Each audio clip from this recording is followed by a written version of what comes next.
Today our new topic electrochemistry. बच्चों, electrochemistry पढ़ाने से पहले बच्चों इंट्रोडक्शन बहुत ज़रूरी है, और इंट्रोडक्शन के लिए चैप्टर्स का एक ब्रीफ कि उसमें क्या बच्चों बताया गया है आपको ये पता होनी चाहिए। हेडिंग को डिस्क्राइब करने से पहले मैं आपको दो टर्म बताऊंगी बच्चों की, what is cathode and what is anode. Cathode is दो तरीके के आपके इलेक्ट्रोड्स होते हैं, जिसपे आपका क्या होगा, पूरी सेल उसी पर बेस्ड होगी, सेल कंप्लीट होगी, और दो इलेक्ट्रोड्स होते हैं जिसपे ऑक्सीडेशन होगा, जिसपे रिडक्शन होगा। तो कैथोड जिसपे कि रिडक्शन होता है उसे हम क्या कहते हैं, कैथोड। और जिस इलेक्ट्रोड पे ऑक्सीडेशन होगा उसे हम क्या कहते हैं, एनोड। चाहे अब आगे की आप कोई भी सेल हो, आपके इलेक्ट्रोलाइटिक हो, गैल्वेनिक सेल हो, कोई भी सेल हो, cathode always where reduction occur, anode where oxidation occur. अब रिडक्शन क्या है बच्चों, रिडक्शन मतलब क्या होता है कि पहले आपने पढ़ा होगा 10th में, मैं प्रीवियस रिवाइज कर रही हूँ, कि आप क्या कहते थे, addition of oxygen is called oxidation and addition of hydrogen is called reduction. लेकिन in the terms of use का कॉन्सेप्ट क्या था बच्चों, कि अगर इलेक्ट्रॉन गेन ऑफ इलेक्ट्रॉन को अगर एक्सेप्ट कर रहा है तो उसे ऐसे प्रोसेस को हम क्या कहते हैं, रिडक्शन। और आफ्टर ऑक्सीडेशन, और ऑक्सीडेशन क्या है, loss of electron is called oxidation. दोनों पे जब ये क्या करते हैं, इलेक्ट्रॉन एक्सेप्ट करे या तो डोनेट करे, या तो इसे कहते हैं एक्सेप्टेंस या इसको कहते हैं डोनेट करने, तो क्या हो जाता है, आपकी जो स्पीशीज हो जाती है वो चार्ज स्पीशीज हो जाती है, उस पर क्या हो जाता है, चार्ज आ जाता है। तो इसे हम क्या कहते हैं कि ये किसी के साथ भी बॉन्ड बनाएगा तो बच्चों क्या होगा कि बॉन्डेड पे इसका चार्ज होगा। तो अब ये यही इसी कॉन्सेप्ट को लेकर के मैं आगे प्रोसीड करती हूँ बच्चों कि व्हाट इज इलेक्ट्रोकेमिस्ट्री। वर्ड से देखिए क्लियर है, electro then chemistry. Electro means electrical energy, यहाँ पे क्या होगा, इलेक्ट्रिक करंट को हम फ्लो कराएंगे with respect to electrons. Then chemistry is based on chemical reactions. Chemical reactions होगी तो chemical energy आपको मिलेगी। अगर electrical energy chemical energy में convert हो और chemical energy electrical energy में, then it is vice versa। तो इस पे बेस्ड आपकी सेल्स जो होती है वो टू टाइप्स की सेल्स आपको इस चैप्टर में बच्चों पढ़नी है। One in electrolytic cell. Electrolytic ऐसी सेल है जिसमें मैं आपको बताऊंगी आगे कि इलेक्ट्रिकल एनर्जी हम देते हैं, देन केमिकल रिएक्शंस होती है जिससे केमिकल एनर्जी में वो कन्वर्ट होता है। Input is electrical energy. ये इलेक्ट्रिकल एनर्जी हम किससे बच्चों देंगे, बाय एक्सटर्नल डिवाइस, बैटरी हो हमारी, उससे हम क्या करेंगे, करंट फ्लो करवाएंगे। और इस सेल में क्या होगा कि हमारी केमिकल रिएक्शंस होंगी, देन उससे प्रोसीड होगा आपका क्या, इलेक्ट्रिकल एनर्जी, जो कि आपके इन्वर्टर्स वगैरह है, वो गैल्वेनिक सेल है जिसपे हम क्या करते हैं, केमिकल रिएक्शंस होती है। आगे डिटेल में बच्चों में बताऊंगी। और इन दोनों को मिला करके बच्चों क्या होता है, इलेक्ट्रोकेमिकल सेल। देखिए इलेक्ट्रोकेमिस्ट्री, इलेक्ट्रो मतलब क्या हो गया आपका इलेक्ट्रिकल, केमिस्ट्री मतलब हो गया केमिकल। अगर इलेक्ट्रिकल और केमिकल एनर्जी का बेटा आपस में एक्सचेंज हो, कन्वर्जन हो, तो ऐसी ही हम ब्रांच को क्या कहते हैं, इलेक्ट्रोकेमिस्ट्री। इलेक्ट्रोकेमिस्ट्री में हम आपको इलेक्ट्रोकेमिकल सेल के बारे में बताएंगे कि जिसमें दो तरीके के टाइप्स ऑफ सेल्स हैं, एक इलेक्ट्रोलाइटिक सेल है और एक गैल्वेनिक सेल है। इलेक्ट्रोलाइटिक सेल ऐसी सेल्स होती हैं जिसमें इलेक्ट्रिकल याद करने का तरीका है, ई फॉर इलेक्ट्रिकल एनर्जी। इसमें क्या होता है कि इलेक्ट्रिकल एनर्जी केमिकल एनर्जी में चेंज हो जाती है। मैंने आपको एक ऑडियो भेजा है जिसमें ये दोनों को एकदम डिस्क्राइब किया है अच्छे से। और ये बेटा नॉन स्पॉन्टेनियस होती है, कहने का मतलब है कि अगर ये अपने आप नहीं होती, मैं बाहर से कोई एक्सटर्नल सोर्स या बैटरी लगा के चार्ज करना पड़ेगा, ये तब ये रिएक्शन आपकी क्या होगी, प्रोसीड होगी। और कोई भी सेल्स होती है तो मैं आगे भी आपको ये बताऊंगी कि इसमें इलेक्ट्रोड्स होते हैं दो, एनोड और कैथोड, जिसपर कि ऑक्सीडेशन और रिडक्शन होता है। ऑक्सीडेशन और रिडक्शन को बोथ कंबाइन करके हम क्या कहते हैं, रिडॉक्स कहते हैं। तभी हमारी कंप्लीट सेल बनती है। अगर सिर्फ रिडॉक्स हो या सिर्फ ऑक्सीडेशन हो तो हम उसे हाफ सेल कहेंगे, कंप्लीट सेल नहीं कहेंगे, ठीक है। और इसमें गिब्स फ्री एनर्जी होती है जो कि पॉजिटिव होती है। अब एक समझ लीजिए आप कि अगर इलेक्ट्रोड्स नहीं है तो सेल कंप्लीट नहीं है। तो किसी भी सेल को बनाने के लिए हमारा एक इलेक्ट्रोड होने चाहिए, दो, एक कैथोड होना चाहिए और एनोड होना चाहिए। हम सबसे पहले ये बात करें कि हमारी इलेक्ट्रोलाइटिक सेल होती क्या है, कैसे इसको हम बनाते हैं। ये आपकी जो इलेक्ट्रोलाइटिक सेल्स होती है इसमें दो तरीके के इलेक्ट्रोड्स हैं, देख लीजिए। एक ये दोनों प्लेटिनम के हैं, ये इनर्ट है, ठीक है, प्लेटिनम के हैं, दोनों इनर्ट हैं। और इसको फिर हमने क्या किया है, एक्सटर्नल सोर्स जो आपकी है किसी बैटरी से देखिए कनेक्ट किया है। बैटरी को आपको पता होता है कि इसका माइनस टर्मिनल होता है, एक पॉजिटिव होता है, माइनस। मैंने क्या किया, दो इलेक्ट्रोड होंगे जिसे हम कैथोड और एनोड कहते हैं। एनोड पे ऑलवेज आप याद कर लीजिए कि ए फॉर एनोड और ए या ओ फॉर ऑक्सीडेशन। एनोड पे ऑलवेज ऑक्सीडेशन होता है, कैथोड पे ऑलवेज रिडक्शन होता है। और कैथोड इस सेल में, ये आप मत समझ जाइएगा कि ये हमेशा माइनस होता है, ये मैं समझाऊंगी कि आपका इलेक्ट्रोलाइटिक में कैथोड नेगेटिव होता है, लेकिन वही आपका गैल्वेनिक में जस्ट अपोजिट हो जाता है। क्यों, I can explain. Then anode क्या है आपका, यहाँ पे देखिए पॉजिटिव होता है। अब ये 2 इलेक्ट्रोड्स ले लिए मैंने, आपको पता है कि ये नेगेटिव टर्मिनल से अटैच है, और एनोड पर आपका क्या होता है, ऑक्सीडेशन होता है, कैथोड पर रिडक्शन होता है। तो कैथोड पर रिडक्शन होने की वजह से कि ये इलेक्ट्रॉन्स को क्या कर रहा है, एक्सेप्ट कर रहा है, इसमें नेगेटिव चार्ज आ जाता है, यहाँ पे पॉजिटिव है, यानी ये इलेक्ट्रॉन्स को क्या कर रहा है, डोनेट कर रहा है, दे रहा है, तो इसमें पॉजिटिव चार्ज आता है। अब हमने क्या किया, इलेक्ट्रोलाइटिक सेल में हमारा इलेक्ट्रोलाइट का होना बहुत ज़रूरी है। अगर इलेक्ट्रोलाइट नहीं होगा तो ये अपने आयंस में ब्रेक कैसे होगा, और ये हमारा ऑक्सीडेशन रिडक्शन का प्रोसेस कैसे होगा। तो इस पर हमने जनरली मान लिया कि हमारा इलेक्ट्रोलाइट क्या है, Ca है। वो जब अपने आयंस में ब्रेक करेगा, इनके बीच में इक्विलिब्रियम होना चाहिए, तो पॉजिटिव और नेगेटिव में। अब इधर नेगेटिव है तो आपका हमेशा अपोजिट आयंस जाएगा, तो पॉजिटिव जाएगा, ये पॉजिटिव है तो इस पर जस्ट अपोजिट नेगेटिव जाएगा। अब देखिए मैंने क्या, एनोड पे आपका क्या होगा, ऑक्सीडेशन होगा, ठीक है। देखिए इसने एक इलेक्ट्रॉन दे दिए, ए में कन्वर्ट हो गया, कैथोड पे इसने एक इलेक्ट्रॉन ले लिए, सी पे कन्वर्ट हो गया, और ये देखिए ऑक्सीडेशन हो रहा है तो इसे हम हाफ कहेंगे, मैंने बता दिया है आपको। ये भी देखिए आपका हाफ हो रहा है। इन दोनों को मिला करके बेटा हम कंप्लीट सेल या ओवरऑल रिएक्शन आपकी ये होगी A माइनस, इसको हम AC लिख सकते हैं। बोथ कैटायन और एनायन आपके किसी भी सॉल्ट में देखिए प्रेजेंट होते हैं, तो फिर ये आपका देखिए Ca आ गया। अब हम क्या करते हैं, ये तो हमने जनरल लिया, हम इसमें कोई मॉल्टन सॉल्ट लेते हैं। मॉल्टन का मतलब ये होता है कि हम पानी नहीं ले सकते, सोल्यूशन नहीं लेना। मॉल्टन का मतलब हाई डिग्री टेम्परेचर पे हम उसे सॉलिड को हाई डिग्री टेम्परेचर देंगे तो वो लिक्विड में कन्वर्ट हो जाएगा। और ऐसे कंपाउंड लेते हैं जिसका भी इलेक्ट्रोवैलेंट बॉन्ड स्ट्रॉन्ग बॉन्ड हो, मतलब आयंस में वो कंप्लीटली ब्रेक हो, कि एक ले ले दूसरा एक्सेप्ट कर ले, ठीक है। अब ये आपकी ऐसी सेल्स को हम क्या कहते हैं, इलेक्ट्रोलिटिक सेल है। अगर जब भी हम बेटा सेल बनाते हैं तो सेल बनाते समय हमारा रिप्रेजेंटेशन इज मस्ट इम्पॉर्टेंट, कि हम कैसे सेल को रिप्रेजेंट कर रहे हैं। यहाँ तो आपने ये देख लिया, लेकिन अब आपको ये पता है कि हमारा एनोड है और कैथोड है, और हमारा एक मीडियम है जो कि हमारा इलेक्ट्रोलाइट है, वो हमारा क्या मोल्ट है, और हमने टेम्परेचर पे गर्म किया हाई पे, तब वो लिक्विड में डायरेक्ट कन्वर्ट हो गया। अब ये जनरल आप याद करिए, पहले हम एनोड लिखते हैं, उसके बाद एनोड पे क्या प्रोडक्ट मिला वो लिखते हैं, फिर हम बीच में मीडियम लिखते हैं, साइड में हम कैथोड हमारा किसका है और कैथोड पे हमारे प्रोडक्ट क्या है। ये ऑलवेज याद करिए कि लेफ्ट साइड में हमेशा ऑक्सीडेशन होता है, राइट में आपका क्या होता है, रिडक्शन होता है। कोड है आर फॉर रिडक्शन, और ये लेफ्ट में आपका क्या हो जाएगा, ऑक्सीडेशन। अब एनोड आपका क्या है, प्लेटिनम का है, तो एनोड का प्रोडक्ट आपका क्या है, ए है। कैथोड का प्रोडक्ट आपका क्या है, सी। फिर कैथोड आपका क्या है, प्लेटिनम। बीच में आपका मोल्टन मीडियम क्या है। कुछ क्वालिटेटिव एस्पेक्ट के बारे में बताऊंगी, जैसे कि क्या है कि हमने बेटा लिया था इलेक्ट्रोलिटिक सेल, तो उसमें हमारा सिर्फ क्या था, मोल्टन ही आपका क्या था, इलेक्ट्रोलाइट मैंने मोल्टन लिया था। लेकिन अगर आप देखो कि अगर मोल्टन सिर्फ NaCl के अगर उसमें वाटर प्रेजेंट होगा, अगर पानी प्रेजेंट होगा, तो हम सेल को कैसे मतलब ये देखेंगे कि कैथोड पे हमारी कौन सी रिएक्शन होगी, एनोड पे हमारी कौन सी रिएक्शन होगी, और मूवमेंट किसका होगा, सोडियम का होगा कि क्लोराइड का होगा कि हाइड्रोजन आयन का होगा, हाइड्रोक्सिल आयन का होगा, ये हम कैसे मेजर करेंगे। अगर दोनों प्रेजेंट हो, सिर्फ मोल्टन सॉल्ट था तो हमने सिर्फ NaCl को ले लिया, लेकिन अगर पानी भी प्रेजेंट है तो इसकी स्टडी करने के लिए हमने इसका एक क्वालिटेटिव एक्सपेक्ट लिया कि हाउ हम कैसे आइडेंटिफाई करेंगे कि कौन सा आयन हमारा पहले। अब आप इसको ऐसे समझो कि ये अगर कोई दो लोग दौड़ रहे हैं तो जिसकी एनर्जी ज्यादा होगी या जो ज्यादा एक्टिव होगा वही तो पहले पहुंचेगा।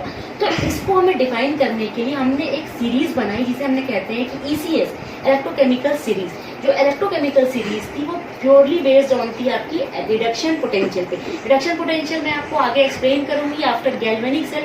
पोटेंशियल आप समझ लीजिए कि पोटेंशियल आपका क्या है कि जब चार्ज का सेपरेशन होता है, पॉजिटिव और नेगेटिव चार्ज का जब सेपरेशन होता है तो उससे पोटेंशियल डेवलप होता है जिसे हम क्या कहते हैं, सेल पोटेंशियल या रिडक्शन। और रिडक्शन के केस में हो तो उसे हम क्या कहेंगे, रिडक्शन पोटेंशियल। अब क्या हुआ, ये जो आपकी इलेक्ट्रोकेमिकल सीरीज बनाई हुई है ये स्टैंडर्ड कंडीशन, हम क्या करते हैं कि स्टैंडर्ड कंडीशन हर टेम्परेचर पे तो इसका वैल्यू अलग होगी। जो स्टैंडर्ड कंडीशन हमने मानी वो हमने क्या मानी, 25 डिग्री टेम्परेचर यानी 298 केल्विन और 1 एटमॉस्फेयर प्रेशर पे हमने आपको क्या बनाई, आपकी इलेक्ट्रोकेमिकल सीरीज, जो कि प्योरली किस पे थी, इस पे इसका रिडक्शन पोटेंशियल पे ये डिपेंड थी। अब इसमें अगर समझने की बात आप ये करिए कि अगर कैथोड है और एनोड पे है, कैथोड पे आपको पता है कि ऑलवेज क्या होता है, रिडक्शन होता है। रिडक्शन का मतलब क्या होता है कि अगर इसका SRP का फुल फॉर्म क्या होगा, यानी स्टैंडर्ड रिडक्शन पोटेंशियल। अगर रिडक्शन पोटेंशियल हाई है तो रिडक्शन करने की टेंडेंसी हाई होगी, यानी रिड्यूस होगा।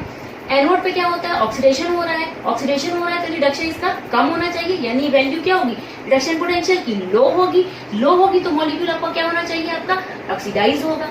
अब क्या है, ये जो इलेक्ट्रोकेमिकल सीरीज है बेटा वो इंक्रीजिंग ऑर्डर पे रखी गई है। देखिए ये इंक्रीजिंग ऑर्डर है कि ये ऊपर से जब भी नीचे आप जाएंगे तो ये वैल्यू आपकी क्या करेगी, इंक्रीज करेगी। वैल्यू आपको नहीं लर्न करनी, लेकिन आपको बस ऑर्डर देखना है कि इलेक्ट्रोकेमिकल सीरीज में कौन से एलिमेंट्स ऊपर हैं और कौन से नीचे। हम अगर कुछ भी मेजर करते हैं साइंस को लेकर या जनरल लाइफ में भी करते हैं, अगर सपोज हम आलू लेने जा रहे हैं या कोई सामान लेने जा रहे हैं, हमने कहते हैं कि 1 kg हमको चाहिए, तो हम क्या करते हैं, पहले 1 kg का वेट रखते हैं, यानी कुछ स्टैंडर्ड मान के चलते हैं। तो यहाँ पे भी हमें क्या होगा, एक स्टैंडर्ड कंडीशन माननी पड़ेगी। हमने क्या माना, शी, यानी हमने एक स्टैंडर्ड हाइड्रोजन इलेक्ट्रोड को जब देखा, उसका पोटेंशियल मेजर किया, आगे ये मेजर करके मैं बताऊंगी, मेजर किया तो देखा कि इसका जो रिडक्शन पोटेंशियल और ऑक्सीडेशन पोटेंशियल दोनों ही, फुल फॉर्म आप ये देख लीजिए, standard reduction potential, standard oxidation potential always क्या होगा आपका, 0 होगा। तो वो स्टैंडर्ड कंडीशन को हमने जब माना, तो इस केमिकल सीरीज को आपको याद करने का, सिर्फ आपको मैं सारे नहीं लर्न करवाऊंगी, सिर्फ 24 एलिमेंट्स याद करवाऊंगी, जो कि आपको बहुत आगे क्वेश्चन करने में और आपको ये समझने में बहुत ही इजीली फील करोगे आप। सबसे पहले आप क्या करोगे, आप ये याद कर लो कि आपके 6 मेटल्स होंगे आफ्टर वाटर के पहले। 6 आपके क्या होंगे, वो आपके अल्कली मेटल्स होंगे, एक्टिव मेटल्स होंगे, तो lithium, then potassium, calcium, sodium and magnesium. अब यहाँ पर आप देखिए कि ये रिडक्शन पोटेंशियल, यानी एक इलेक्ट्रॉन ये एक्सेप्ट करेगा, ये मैं बार बार आपको नहीं लिख रही हूँ, आप ये देख लीजिएगा कि ये टोटली किस पे है, रिडक्शन पोटेंशियल पे बेस्ड है। तो इससे यानी क्या है, एक इलेक्ट्रॉन्स को ये ले रहा है, ठीक है, तो ये इलेक्ट्रॉन्स को ले रहा है, तो ये पहले lithium, sodium, calcium, sodium, magnesium और एल्यूमिनियम, इसके बाद पानी आएगा। पानी यहाँ पे जो वाटर आपने यूज किया है कि वो रिड्यूस्ड फॉर्म में, मतलब पानी का रिडक्शन हो रहा है। जब पानी का रिडक्शन होगा तो मतलब है क्या, इलेक्ट्रॉन को ले रहा है तो हाइड्रोजन गैस निकलेगी। तो आप 7 नंबर पे याद कर लीजिएगा कि 7 नंबर पानी है। आप ऐसे याद कर लो कि पानी की वैल्यू pH होती है, यानी 7 और 14 के नंबर पे थोड़ा सा केस टिपिकल है, आप ऐसे पढ़ लो। फिर आप किस पे चले जाओगे, डी ब्लॉक पे, zinc, chromium, iron, cobalt, nickel, ये प्लस स्टेनस, प्लेटिनम, फिर आपका हाइड्रोजन आएगा जो कि आपकी स्टैंडर्ड कंडीशन है। ये 0 के, आपको पता है कि 0 के ऊपर वाले सारे क्या होंगे, पॉजिटिव, और 0 के नीचे वाले सारे नेगेटिव होंगे। देखिए यहाँ मैंने मेजर कर दिया आपका, ये नेगेटिव है, these are active metal, these are moderate metal, इसका देखिए 0 होगा। यहाँ पे इसकी वैल्यू क्या है कि ये आपकी इसकी नेगेटिव है, और नीचे वाले की आपकी क्या है, देखिए पॉजिटिव है। ये जब आप सीरीज को देखोगे तो जितना भी आपके ऊपर वाले एलिमेंट्स हैं वो क्या होंगे, स्टैंडर्ड रिडक्शन पोटेंशियल पे है। नीचे आप गए तो ये देखिए OH माइनस, ये मरकरी है आपका, फिर सिल्वर, फिर नाइट्रेट, फिर वाटर, फिर ऐसे ये पूरी आपकी सीरीज है। आप इसे पढ़ लीजिए और क्वेश्चन सॉल्व करवाऊंगी नेक्स्ट में।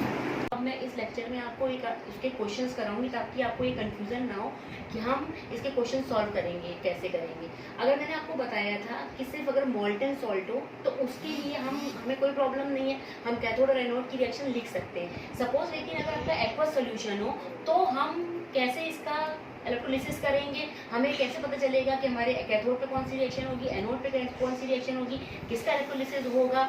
इसके लिए हमने ये इलेक्ट्रोकेमिकल सीरीज जो आपको पढ़ाई थी, उससे हम इसको आपको समझाएंगे इस लेक्चर में। अब ये aqueous solution of sodium sulphate in the presence of platinum, platinum is a electrode, inert electrode, ये कोई पार्टिसिपेट नहीं करता है, रिएक्शंस नहीं होती हैं। लेकिन अब मैंने आपको ऐसे क्वेश्चन दे दिए कि एनोड और कैथोड का प्रोडक्ट क्या होगा। इसके लिए सबसे पहले आप ये रिएक्शन लिख लो, ये एक सेल का प्रेजेंटेशन होता है जो हमें सबसे पहले लिखना है, और एक सेल का डायग्राम। एनोड पे क्या होगा आपका, देन कैथोड पे क्या होगा, what is the sign of the cathode and anode, what is the process of the anode and cathode. अब ये आपने सेल ड्रॉ किया तो ये देखिए aqueous solution of sodium sulphate, ये आपका कैथोड है, ये आपका एनोड है। कैथोड आपको पता है कि नेगेटिव होता है, एनोड आपको पता है कि पॉजिटिव होता है। तो अगर ये पॉजिटिव है तो इस पे कौन सा आयन जाएगा, पॉजिटिव आयन जाएगा। पहले आप एनोड लिख लीजिए रिप्रेजेंटेशन ऑफ सेल में, then cathode, sign and the process.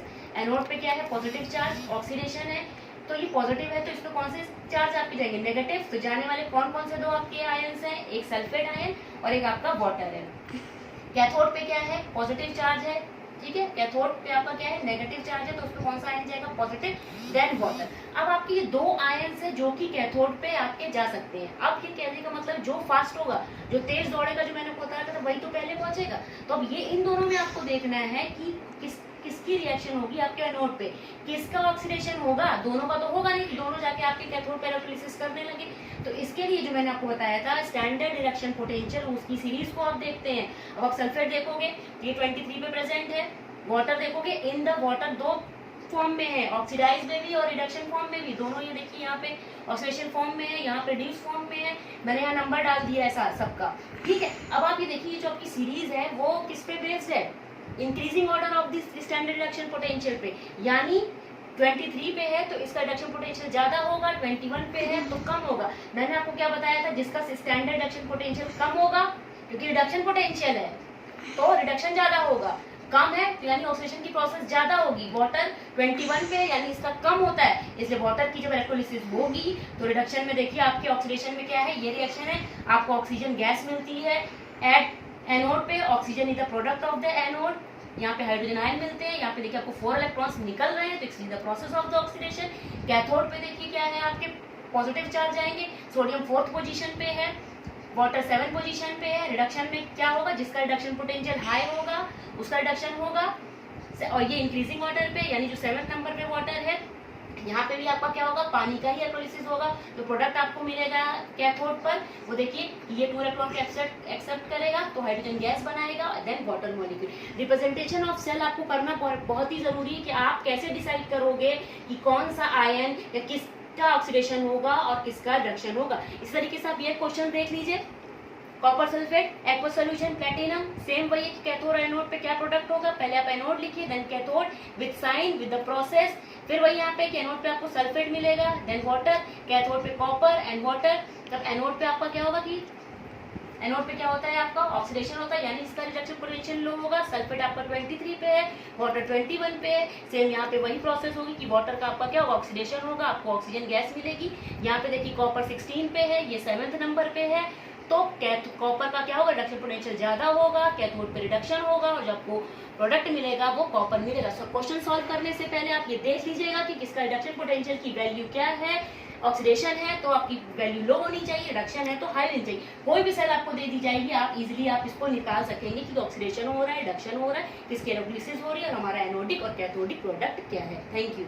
आपकी रिएक्टिविटी या किसका आपका रिडक्शन पोटेंशियल ज्यादा होगा तो वो किस इलेक्ट्रोड पे जाएगा। क्वांटिटी का मतलब कि how much amount to be stored in cathode और एनोड, मतलब कैथोड और एनोड पे कितना वेट, कितना वॉल्यूम, कितने नंबर ऑफ मोल्स किसी भी आपके मेटल के या जो भी आपका इलेक्ट्रोड पे कितना कलेक्ट होगा, ये हमें क्वांटिटेटिव एस्पेक्ट्स बताता है। इसके लिए फेराडे ने अपने 2 लॉज दिए थे, उस 2 लॉ से बताया था कि मास का रिलेशन किस किस पर डिपेंड करता है। पहले आज मैं आपको फेराडे के फर्स्ट लॉ के बारे में बताऊंगी। According to Faraday first law, the mass release deposited of any substance during electrolysis is proportional to the amount of charge passed to the electrolyte। अब ये क्या है आपका, देखिए ये 2 इलेक्ट्रोड है, आपने यहाँ पे बैटरी लगा रखी है, बैटरी से आपका क्या होगा, चार्ज फ्लो होगा, और जो भी जब चार्ज फ्लो होगा तो आपको चार्ज का फॉर्मूला पता है, Q इक्वल टू आपका चार्ज है, Q equal to I into 2, यानी एक t समय में कितनी करंट फ्लो हो रही है, उस करंट के फ्लो होने पर यहाँ पे कितना मास कलेक्ट हो रहा है आपके इलेक्ट्रोलाइट का, कैटायन का या एनायन का, ये बताता है ये लॉ कि वो डायरेक्टली प्रोपोर्शनल होता है जो भी मास होता है ड्यूरिंग इलेक्ट्रोलिसिस में, कि जो भी amount of charge pass to the electrolyte का जो वेट होता है वो डायरेक्टली प्रोपोर्शनल किसके होता है, अमाउंट ऑफ चार्ज के। अब आपको पता है कि जब भी कोई प्रोपोर्शनैलिटी का साइन हम हटाते हैं तो हम एक क्या करते हैं, कांस्टेंट लिखते हैं। यहाँ पे कांस्टेंट आपका क्या है, Z को हम क्या कहते हैं, इलेक्ट्रोकेमिकल इक्विवेलेंट। अब इलेक्ट्रोकेमिकल इक्विवेलेंट क्या है, Z is equal to E upon 96500। E आपका क्या है, इक्विवेलेंट वेट। मैं आपको बता रखी है पहले भी आपको कि इक्विवेलेंट वेट निकालने के लिए हम क्या करते हैं, मॉलिक्यूलर मास लेते हैं। और एन फैक्टर आपका क्या है कि कितने नंबर ऑफ इलेक्ट्रॉन ट्रांसफर हो रहे हैं, अगर 1 है, 2 है, 3 है तो हम यहाँ पे क्या करते हैं, वैसे ही n रख देते हैं। अब आपका 96500 कहाँ से आया है, इसके लिए हमें देखते हैं कि चार्ज, आपको पता है कि एक इलेक्ट्रॉन पे चार्ज कितना होता है, 1.6 10⁻⁻⁹। अगर 1 मोल इलेक्ट्रॉन कह रहे हैं यानी हमें एवोगाड्रो नंबर के बराबर होगा कि उस एवोगाड्रो नंबर पे कितना चार्ज है, तो उसको हम क्या करेंगे, उस चार्ज से जब मल्टीप्लाई करेंगे तो आपका क्या आएगा, 96486। हम इसको केमिस्ट्री में इजी करने के लिए हम क्या करते हैं, 96500 लिख देते हैं। अब हम Z की वैल्यू देन Q की वैल्यू इसमें पुट करेंगे तो आपका क्या आ जाएगा, W is equal to E by 96500 I into T। आपको पता है I आपका एम्पियर में है, T इज क्या है, सेकंड में। अगर आप ये मान लीजिए कि आप 1 एम्पियर की करंट 1 सेकंड में पास कर रहे हैं तो ये टर्म आपका क्या हो जाएगा, ये टर्म आपका 1 हो जाएगा, और जिसकी वैल्यू Z के इक्वल है तो W is equal to Z। अब इस इक्वेशन पे आप देखिए अगर E की वैल्यू, E को हम मोलर मास है आपका, E को अगर आप mm लिख सकते हैं, ठीक है, और इसे ये आपका NF हो जाएगा, N फैक्टर, यहाँ पे mm कर दीजिए और ये आपका क्या हो गया, N फैक्टर। सारी वैल्यूज पुट कर देंगे तो ये आपका निकल जाएगा कि कितना वेट आपका निकल, कितना भी इलेक्ट्रोड पे डिपॉजिट हो रहा है।